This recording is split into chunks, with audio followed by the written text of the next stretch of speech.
اتعلم تتنفس كويس. اتنفس يا عم، ما انا بتكلم عادي وبتعامل عادي وبتنفس عادي وكله زي الفل. بص، ممكن يكون الكلام ده صح، بس لو انت عملت انك اتنفست صح، اتعلمت تتنفس كويس، صدقني في حاجات كتير هتتغير. وخلينا افهمك الموضوع.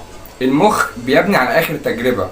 فانت مثلا لو اتنفست، انت كده المخ برضو الغذاء بتاعه الاكسجين، فانت كده بتديله نفس.